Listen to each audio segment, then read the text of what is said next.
খাবারের খোঁজে ডুয়ার্সের লোকালে এসে এক মা হাতি জন্ম দিল শিশুর। বুধবার রাতে জয়বীরপাড়া চা বাগানে ঢুকে পড়ে একদল হাতি। সেগুলোকে জঙ্গলে ফেরাতে চেষ্টা চালায় দলগাঁও রেঞ্জের বনকর্মীরা।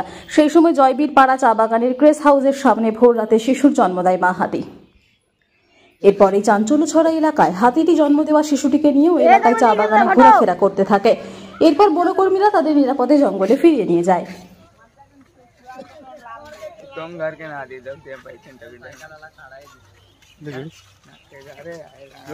तो इससे टाइम मिला खा रहे क्या है हाँ ना देख लो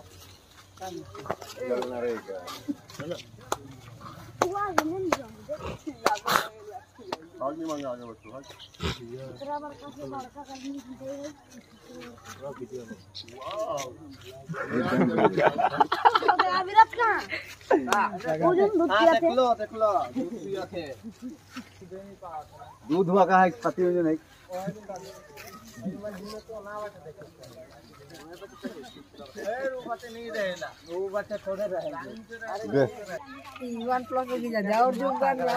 हाँ पार्टी